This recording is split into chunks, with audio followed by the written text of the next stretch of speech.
Hello students, very good morning. Today we are on lecture number 21 of ICDR. आज हम exit offer जो हमने कल किया था उसमें आगे कंटिन्यू करेंगे। तो कल जो हमने टॉपिक लिया था उसको एक बार देख लीजिए कि कल हमने क्या लिया था। कल हमने एक टॉपिक लिया था जिसमें हम बात कर रहे थे एग्जिट ऑफर देने की। एग्जिट ऑफर हम कब दे रहे थे कि अगर कंपनी अपना ऑब्जेक्ट चेंज करती है, अगर कंपनी अपना ऑब्जेक्ट चेंज करती है, जो ऑब्जेक्ट उसने प्रोस्पेक्टस में डाला था, ऑफर डॉक्यूमेंट में डाला था, उससे दूसरा ऑब्जेक्ट चेंज करके और वो नया काम करना चाहती है और उसमें जो शेयर होल्डर्स, रेजोल्यूशन पास हो गया क्योंकि तभी आप कर सकते हैं, उसमें जो शेयर होल्डर्स अपनी कंसेंट नहीं देते हैं, ठीक है, जो शेयर होल्डर्स अपनी कंसेंट नहीं देते हैं उन डिसेंटिंग शेयर होल्डर्स का क्या होगा वो हमने कल डिस्कस किया था। तो कल हमने मेजरली सारी जो इम्पोर्टेंट बातें थी वो देख ली थी इस वाले टॉपिक की। अब इसमें सिर्फ एक टॉपिक है, manner of providing exit to dissenting shareholder, यानी तरीका क्या होगा। ठीक है, अब तरीका एक सिंपल से एग्जाम्पल से समझते हैं हम कि तरीका क्या होगा। हमने कहा था कल के एग्जाम्पल में कि हमारी कंपनी ने फार्मा के नाम पे पैसा उठाया और अब वो कंपनी फार्मा का बिजनेस नहीं करना चाहती, अपना ऑब्जेक्ट चेंज करना चाहती है। तो उस केस में कंपनी को जनरल मीटिंग करनी पड़ेगी, राइट, क्योंकि उसको अपना ऑब्जेक्ट चेंज करना है। क्या चेंज करना है? अपना ऑब्जेक्ट चेंज करना है। तो कंपनी लॉ क्या कहता है कि भाई आपको अपनी जनरल मीटिंग करनी पड़ेगी, एसआर पास करना पड़ेगा। अब यहाँ से एज अ कंपनी सेक्रेटरी हमें कैसे स्टेप बाय स्टेप प्रोसेस करना है कि if you are company secretary of such a company, आप ऐसी कंपनी के कंपनी सेक्रेटरी हो जिसने फार्मा के नाम पे पैसा लिया है और अब वो कंपनी मई के महीने में, जनवरी में पैसा लिया था और मई के महीने में बोल रही है कि भाई फार्मा छोड़ो, अपन तो होटल बिजनेस में जाएंगे या किसी और बिजनेस में जाएंगे। तो आपको स्टेप बाय स्टेप क्या करना है। लेट्स टेक एग्जाम्पल, 25 अप्रैल को आपके डायरेक्टर ने, आपके एमडी ने आपको बुलाया और भाई ऐसे ऐसे हमें करना है, वो सारा चीज़ें आपको बताई। सबसे पहले आपको क्या करनी पड़ेगी? Board meeting. ठीक है, चलो 25 की जगह 20th ले लेते हैं। 20th अप्रैल को आपके डायरेक्टर ने, एमडी ने बोला कि भाई ऐसे ऐसे करना है, तो सबसे पहले आपको करनी पड़ेगी क्या? Board meeting. तो बोर्ड मीटिंग हमने की 1 मई को, क्योंकि मुझे रेलेवेंट डेट वही लेनी थी। तो बोर्ड मीटिंग हमने की कब? 1 मई को बोर्ड मीटिंग की। तो बोर्ड मीटिंग के सारे पेपर कौन प्रिपेयर करेगा? Company secretary. अब इन पेपर्स में होता क्या है? ठीक है, इन पेपर्स हम क्या प्रिपेयर करते हैं? हम एजेंडा प्रिपेयर करते हैं, ठीक है, हम नोटिस प्रिपेयर करते हैं। एजेंडा किसका? एजेंडा हम कि हम मीटिंग में क्या डिस्कस करने वाले हैं वो प्रिपेयर करते हैं। हम नोटिस प्रिपेयर करते हैं कि भाई आइए इस डेट को, इस वेन्यू पे, इस टाइम पे, वो सारी चीज़ें हम प्रिपेयर करके एक एक डायरेक्टर को पहुंचाते हैं। तो अगर हमारी कंपनी में 10 डायरेक्टर है तो 10 के 10 को वो पहुंचेगा। उस एजेंडा में लिखा हुआ होगा, क्या लिखा हुआ होगा? एक पॉइंट लिखा हुआ होगा कि भाई company proposes to change, company proposes या issuer proposes to change its object from existing to the new one, right.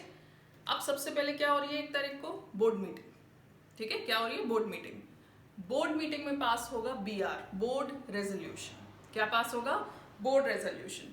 तो बोर्ड रेजोल्यूशन जैसे ही पास हुआ यानी कि आपका बोर्ड के लेवल पे काम हो गया, राइट। और हमने रेलेवेंट डेट भी इसी को ही बोला था कि भाई जो भी शेयर होल्डर हमारा बोर्ड मीटिंग की तारीख के दिन है, that share holder can participate. अब क्योंकि कंपनी लॉ क्या बोलता है कि भाई ऑब्जेक्ट चेंज करना है तो शेयर होल्डर से अप्रूवल लेना पड़ेगा। तो अब आप साथ में उसी बोर्ड मीटिंग में अप्रूव करवाते हो ड्राफ्ट नोटिस। क्या अप्रूव करवाते हो? Draft notice of general meeting. Notice क्या होता है? वो नोटिस जिसको पढ़ के शेयर होल्डर को पता लगेगा कि अच्छा कंपनी में जनरल मीटिंग हो रही है, किस कारण से हो रही है? इस कारण से हो रही है, अलॉन्ग विद एक्सप्लेनेटरी स्टेटमेंट। हमें पता है कि स्पेशल बिजनेस जब भी हम करते हैं तो हमें एक्सप्लेनेटरी स्टेटमेंट अटैच करना मैंडेटरी है as per section 102 of companies act. तो यहाँ से हम शुरू करते हैं कि अब हम इस स्टेज पे आ गए, ड्राफ्ट नोटिस हमने बोर्ड से अप्रूव करवा लिया, यानी वो फाइनल हो गया है। हमने डिस्पैच कर दिया है किसको, शेयर होल्डर को, और 10 जून की हमारी जनरल मीटिंग है। तो मैनर पे आ जाइए। मैनर में the notice proposing the passing of special resolution for changing the object of issue and varying the terms of contract referred to in the prospectus shall contain information about the exit offer to the dissenting shareholder। तो जो notice हम भेज रहे हैं, किसका notice, general meeting का notice. किसका notice, general meeting का जो नोटिस हम भेज रहे हैं शेयर होल्डर को कि 10 जून को हमारी जनरल मीटिंग है, उस नोटिस में आप एग्जिट ऑफर के बारे में बताओगे। क्या बताओगे कि अगर ये रिजोल्यूशन पास हो जाता है, ठीक है, हम पूरे एग्जाम्पशन पे लिखते हैं इसमें लैंग्वेज, कि अगर ये रिजोल्यूशन पास हो जाता है और जो लोग कंसेंट नहीं देते और डिसेंटिंग होते हैं उनके लिए ये ऑप्शन है, राइट। तो आप अपना डिसेंटिंग का जो एग्जिट ऑफर है वो आप अपने नोटिस में बताओगे। नोटिस में कहाँ बताओगे आप, बेसिकली नोटिस में आप बताओगे by way of explanatory statement under section 102 का तो कंप्लायंस करना ही है कंपनीज एक्ट का। तो point number 2, in addition to the disclosure required under the provisions of 102 of companies act, read with rule 32 of companies act and Rule 7 of Companies Act and any other applicable law, a statement to the effect that promoters, shareholders having control shall provide an exit opportunity to the dissenting shareholder shall be included in explanatory statement. So this shall be included, this exit offer shall be included in, ये यहाँ पे लिखा हुआ है, exit offer shall be included in explanatory statement. जो हम explain करते हैं ना अपने रेजोल्यूशन को, उस स्टेटमेंट में आपका लिखा होना चाहिए that we are providing exit offer to dissenting share holder.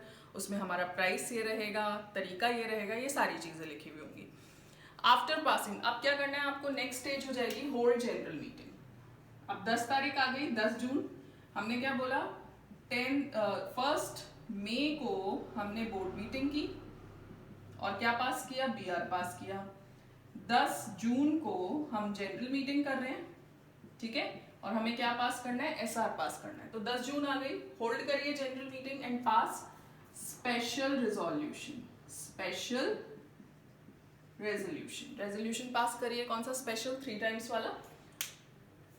अब आपको क्या करना है, स्पेशल रिजोल्यूशन जब पास हो गया तो अपनी वोटिंग के बारे में, ठीक है, स्पेशल रिजोल्यूशन पास हो गया तो अपनी वोटिंग के बारे में you have to inform to stock exchange. किसको इन्फॉर्म करना है, स्टॉक एक्सचेंज को इन्फॉर्म करना है अपनी वोटिंग के बारे में। तो एक बार ये नोट करिए यहाँ तक so that we can continue further. So step number 1 हमारा हो गया notice of general meeting to provide exit offer. Step number 2 हमने क्या किया, उसी में ही यहीं पे आप 1 और 2 याद रखिएगा। एक्सप्लेनेटरी स्टेटमेंट में we are providing the manner. Step number 3 hold general meeting hold करिए एंड पास एसआर पास करिए। Now step number 4 voting information to stock exchange। इसका सिंपल मतलब ये है, after passing the special resolution the issuer shall submit the voting result to stock exchange in terms of the provisions of regulation 44(3) of SEBI LODR regulation. ये LODR regulation applicable होती है listed companies के ऊपर।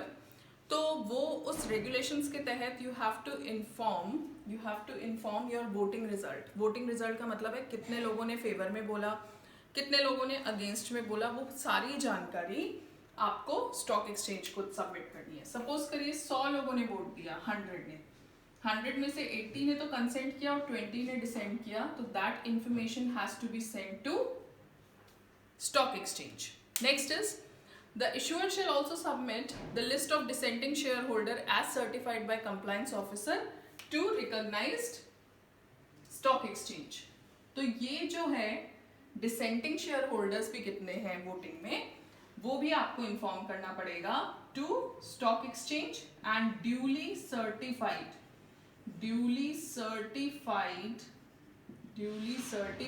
Bye your company secretary that is compliance officer. So I repeat, step number 1, सबसे पहले हमने क्या किया, हमने बोर्ड मीटिंग कर ली।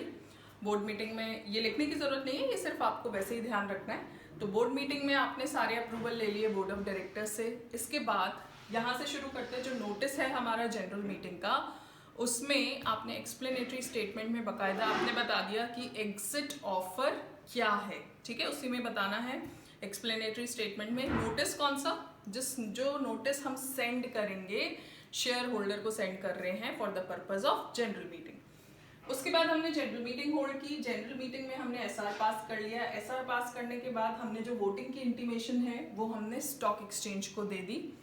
स्टॉक एक्सचेंज में दोनों चीजें जाएंगी, जिन्होंने कंसेंट दिए उनका भी जाएगा डिटेल, और जिन्होंने डिसेंट दिए वो ड्यूली सर्टिफाई होकर के जाएगा। तो step number 1 board meeting, step number 2 notice, send notice of general meeting along with explanatory statement. Step number 3 hold general meeting, ठीक है, होल्ड जनरल मीटिंग, इसको ऐसे ही नोट करिएगा। पास एसआर, स्टेप नंबर 4, ठीक है, फोर्थ स्टेप पे क्या आ जाएगा, inform stock exchange about the voting details as per LODR.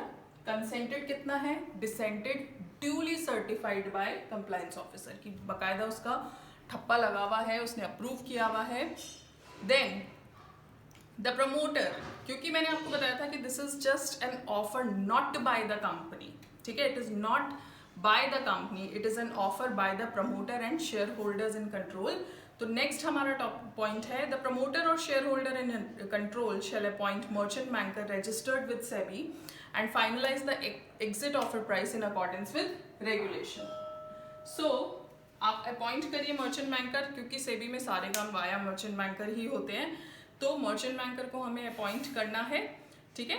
तो मर्चेंट बैंकर और merchant banker which must be a registered body and determine exit price. Exit price जो मैंने कल आपको तरीका बताया था, कल क्या तरीका बताया था एग्जिट प्राइस का, वो जो अगर फ्रीक्वेंटली ट्रेडेड है तो 3 जो थे उनमें से जो भी हाईएस्ट प्राइस है that will be your exit price as per regulation, का मतलब यही है। तो step number 1 board meeting, step number 2 general meeting. General meeting का notice to be sent to shareholders along with explanatory statement detailing about the detailing about the exit offer.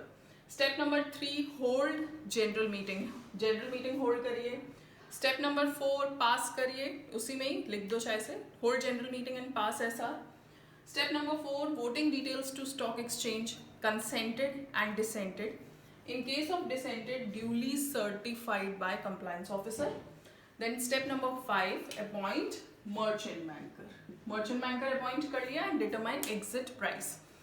Next is the issuer shall intimate the recognized stock exchange about the exit offer to the dissenting shareholder and the price at which offer is to be given.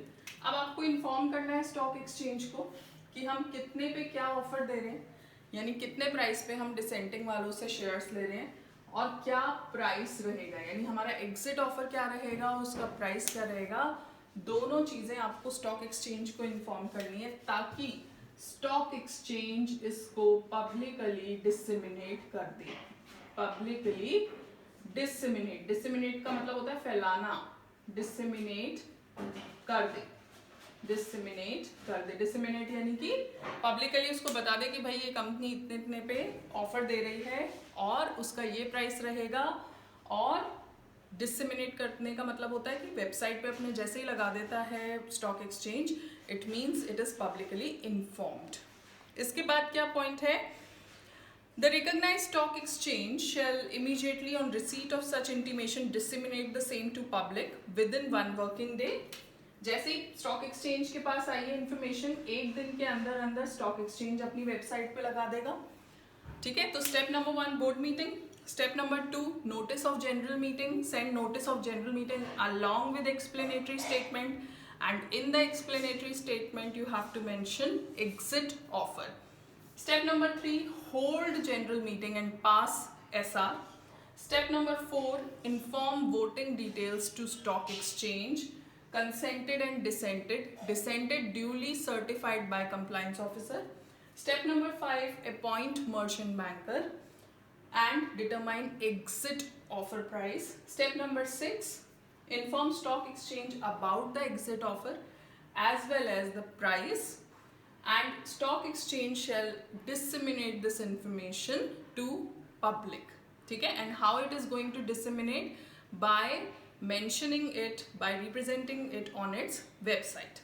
इसके बाद क्या हुआ? To ensure security for performance of their obligation, promoter shareholder shall create an escrow account. अब एक escrow account खुलेगा which may be interest bearing and deposit the aggregate consideration in account at least 2 working days prior to tendering period. अच्छा, इस ये जो notice होता है इसमें ये लिखा हुआ होता है कि जो डिसेंटिंग शेयर होल्डर्स अगर होंगे वो एटलीस्ट कितने होने चाहिए? 10% होने चाहिए, ठीक है।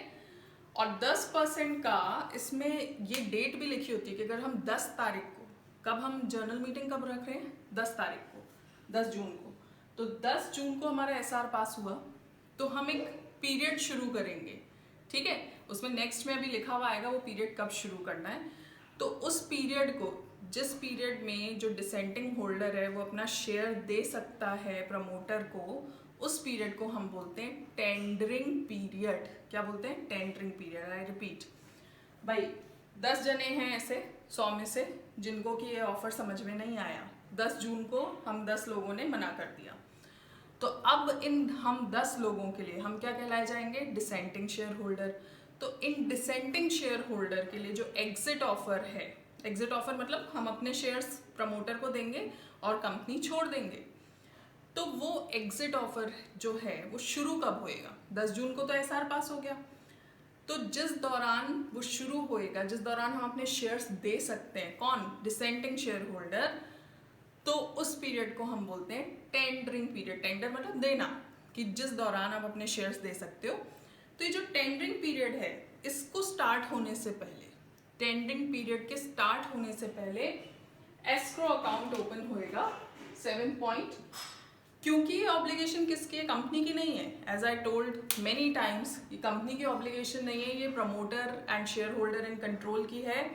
तो ये एस्क्रो अकाउंट वही खुलवाएंगे, और इस एस्क्रो अकाउंट में जैसे 10 लोग हैं और 100 रुपये हमें मिल रहे हैं, तो 10 मल्टीप्लाइड बाय जितने भी शेयर्स हैं, जैसे 100 शेयर हैं 10 लोगों के पास, तो 100 मल्टीप्लाइड बाय 100 उतना अमाउंट एस्क्रो अकाउंट में जमा करवा देंगे।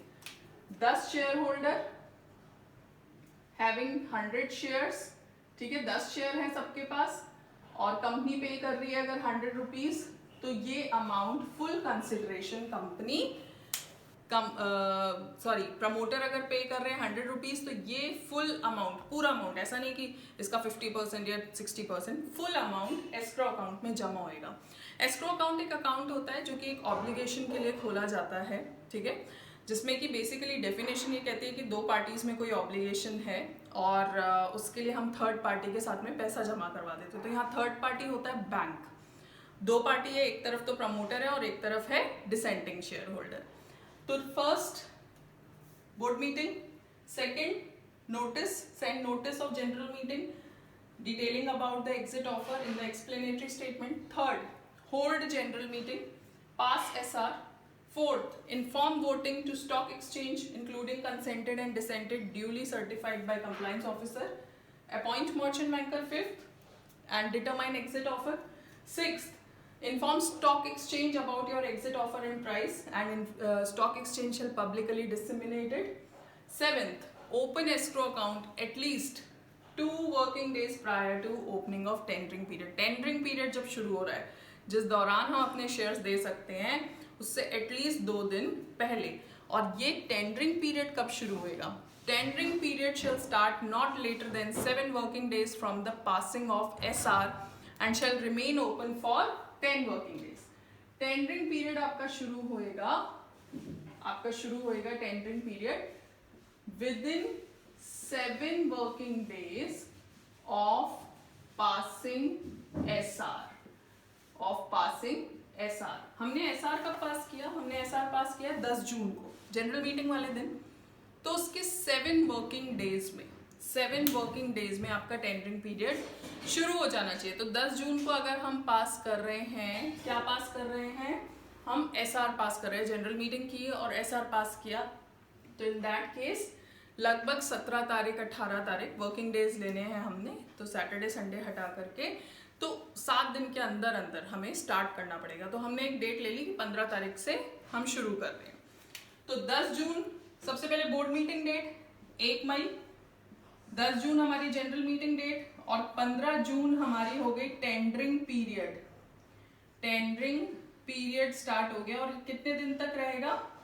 ये रहेगा 10 वर्किंग डेज तक ओपन रहेगा। ठीक है, तो टेंटेटिव डेट ले लेते हैं 25 जून। इसमें वर्किंग डेज ही काउंट होंगे, तो यहाँ पे चलेगा कितने दिन तक? 10 दिन तक। ठीक है, तो 10 दिन तक whosoever is interested dissenting shareholder can tender the shares। जो डिसेंटिंग थे ना 10%, वो अपने शेयर्स यहाँ पे दे सकते हैं, और वो लेगा कौन? प्रमोटर। और बदले में क्या मिल जाएगा? पैसा। पैसा कौन सा मिलेगा? ऑफर प्राइस जो हमने रेगुलेशन के हिसाब से डिटरमाइन किया था। तो first step board meeting, second step general meeting का notice along with explanatory statement mentioning the exit offer. Step number 3 hold general meeting and pass SR. Step number 4 inform voting decision to stock exchange, consented and dissented duly certified. Step number 5 appoint merchant banker and determine exit price. Step number 6 inform stock exchange about exit offer and the price. Step number 7 escrow account खोलिए। वो कब खुलेगा? Tendering period शुरू होने से 2 दिन पहले। तो अगर मेरा टेंडरिंग पीरियड 15 तारीख को शुरू हो रहा है तो 13 तारीख तक आपका खुल जाना चाहिए, इनफैक्ट 12 तारीख तक खुल जाना चाहिए आपका escrow account, 2 working days prior to opening of tendering period. तो 15 यानी 12 तक खुल जाना चाहिए। उसके बाद टेंडरिंग पीरियड कितने दिन में शुरू होएगा?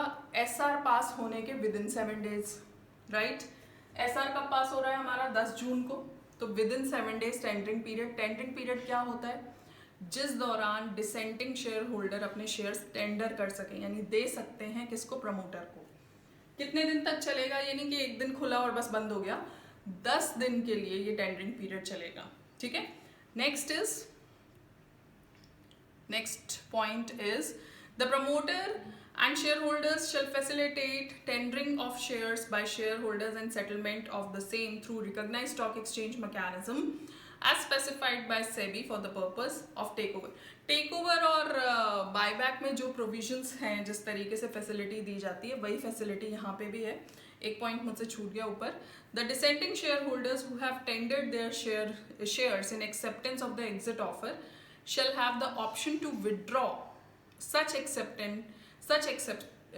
acceptance till the date of closure of tendering period। शुरू में मुझे लगा कि चलो शेयर्स डिसेंटिंग में कि शेयर्स टेंडर कर देती हूँ, लेकिन टेंडरिंग पीरियड जब चल रहा है उस दौरान मुझे लगा कि नहीं, मुझे अपने शेयर्स टेंडर नहीं करने, मेरे को तो नहीं देने शेयर्स। तो ये ऑप्शन भी अवेलेबल है कि टेंडरिंग पीरियड क्लोज होने से पहले मैं अपना जो ऑप्शन है विड्रॉ कर सकती हूँ। आई रिपीट, मैं एक डिसेंटिंग शेयर होल्डर हूँ। शुरू में जब शुरुआत हुई इन सब की, मेरे पास नोटिस वगैरह आया, तो मैंने सोचा कि मैं टेंडर कर देती हूँ। अच्छा, अब मैंने सपोज करिए टेंडर कर भी दिए, 15 तारीख को मैंने टेंडर कर दिए, 15 से 25 को चलने वाला है। लेट से 20 तारीख को मुझे लगा, 21 तारीख को मुझे लगा कि नहीं, मुझे तो टेंडर नहीं करने, तो ये जो मैंने टेंडर किए थे ना, I can get it cancelled. Simple सा फंडा। 25 तारीख से पहले, मतलब क्लोजर से पहले आई कैन कैंसिल। ये चीज़ आईपीओ में भी होती है कि आईपीओ आप अपना कैंसिल कर सकते हो। बिड लगाई थी पहले, बाद में, लेकिन क्लोज होने से पहले, लेकिन एक बार लगा दी, बंद हो गया ऑफर, तो आप कुछ नहीं कर सकते। क्लोज होने से पहले you can cancel your application. Next is last point है बस, इसमें सिंपल ये है, promoter in control shall within 10 working days from the last day, 10 working days from the closure of tendering period shall make payment। 25 तारीख को आपका tendering period खत्म हो रहा है, 25 से नेक्स्ट 10 दिन में पेमेंट, 25 से नेक्स्ट 10 दिन में पेमेंट देने की जिम्मेदारी किसकी है? प्रमोटर एंड शेयर होल्डर्स की। And last is with in 2 working days from the payment. तो 25 से 10 दिन हमने लिया, है ना, 5 जुलाई तक। तो 5 जुलाई से 2 दिन के अंदर अंदर 5 जुलाई से 2 दिन के अंदर अंदर इशूअर को एक डिटेल्ड रिपोर्ट, एक डिटेल इंफॉर्मेशन स्टॉक एक्सचेंज में सेंड करनी है, जिसमें ये बताएंगे कितने शेयर्स टेंडर हुए, कितना पेमेंट किया। अब इशू के बाद, अब ये पूरा खत्म होने के बाद शेयर होल्डिंग क्या हो गई है, क्योंकि प्रमोटर ले रहा है तो डेफिनेटली उसकी शेयर होल्डिंग बढ़ जाएगी। तो ये हुआ आपका एग्जिट ऑफर। आई रिपीट, इसको नोट करिए, इसको फटाफट से रिपीट करते हैं दोबारा। सबसे पहले बोर्ड मीटिंग 1 तारीख को की, 1 मई को। तो ये इसको मैं यहाँ पे मेंशन करती जाती हूँ। आई होप ये आपने नोट कर लिया होगा। तो सबसे पहले हो गया 1 मई को हमने बोर्ड मीटिंग की, ठीक है। 1 मई को बोर्ड मीटिंग की, जिसमें कि बोर्ड का अप्रूवल ले लिया ऑब्जेक्ट चेंज करने का। इसी बोर्ड मीटिंग में हमने ड्राफ्ट नोटिस अप्रूव करवा दिया, किसका, जनरल मीटिंग का। मीनवाइल शेयर होल्डर को सेंड कर दो। इसके बाद जनरल मीटिंग है हमारी, ये तो हो गई बोर्ड। अब है हमारी जीएम, ये है हमारी 10 जून को। 10 जून को जनरल मीटिंग हुई, एसआर पास हो गया, 80% ने यस बोल दिया, 20 बचे। तो ये जो ऑफर होगा ये किसके लिए होगा, इनके लिए ऑफर हो गया, इनके लिए, ठीक है। अब क्या करोगे, अब आप अपना ये जो वोटिंग, किसने हाँ बोला है किसने ना बोला है, स्टॉक एक्सचेंज में इन्फॉर्म कर दो, कर दिया। उसके बाद आप क्या करोगे, मर्चेंट बैंकर अपॉइंट कर लो, कर लिया। मर्चेंट बैंकर क्या डिटरमाइन करेगा, ऑफर प्राइस, वो भी कर लिया हमने। ये दोनों इन्फॉर्मेशन कहाँ चली जाएंगी, स्टॉक एक्सचेंज में। स्टॉक एक्सचेंज कहाँ लगा देगा, अपनी वेबसाइट पे। फिर आपका टेंडरिंग पीरियड शुरू होएगा, टेंडरिंग पीरियड, जिस दौरान ये जो शेयर होल्डर है डिसेंटिंग, ये लोग अपने शेयर्स टेंडर कर सकते हैं। टेंडरिंग पीरियड हमने हिसाब लगाया 15 जून को शुरू हो रहा है, ठीक है। Within 7 days of passing SR शुरू हो जाना चाहिए इन दोनों में। मैक्सिमम गैप कितना हो सकता है, विदिन 7 वर्किंग डेज। और कब तक चलेगा, 10 वर्किंग डेज के लिए चलेगा। तो 25 तक चल रहा है आपका। तो यानी as a dissenting shareholder 15 से लेकर 25 तक का टाइम है आपके पास to give your shares, to tender your shares. उसके बाद टेंडर कर दिए, अब होएगा पेमेंट। पेमेंट कब होएगा, within 10 working days of last date. Last date क्या है, 25 तारीख। यहां से 10 वर्किंग डेज, तो हमने टेंटेटिव डेट ले ली 5 जुलाई 2020 तक पेमेंट आ जाएगा, आपके अकाउंट में पेमेंट आ गया। और लास्ट काम हो गया रिपोर्ट किसको, स्टॉक एक्सचेंज को, कितने दिन में, पेमेंट के within 2 working days, within 2 working days of payment. Payment कब, लास्ट डेट क्या है पेमेंट की, 5 तारीख। और इस रिपोर्ट में क्या जाएगा, कितने शेयर टेंडर हुए, कितना पेमेंट कर दिया, और पोस्ट शेयर होल्डिंग पैटर्न। क्योंकि प्रमोटर ने लिया है, तो अभी सपोज करिए आप प्रमोटर थे, मैंने अपने शेयर्स दिए, तो वो शेयर्स आपके पास चले गए, तो अब आपकी होल्डिंग कितनी हो गई है, वो सारी इंफॉर्मेशन स्टॉक एक्सचेंज को जाएगी। और इसके नीचे बस एक छोटा सा टॉपिक दे रखा है आपको, maximum permissible non public share holding. Non public का मतलब होता है प्रमोटर बेसिकली, है ना। तो प्रमोटर होल्डिंग, ये अभी रिपीट होएगा, ये टॉपिक दूसरी जगह भी आएगा। तो इसमें सिंपल ये है कि अगर मिनिमम पब्लिक 25 है तो ऑटोमेटिकली मैक्सिमम प्रमोटर हो सकती है 75%। तो इसको नोट करने की रिक्वायरमेंट नहीं है, दूसरे चैप्टर में भी आएगा। तो यहाँ तक रखते हैं।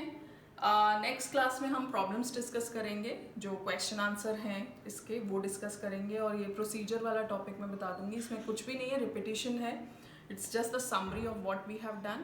So we'll continue tomorrow. Thank you.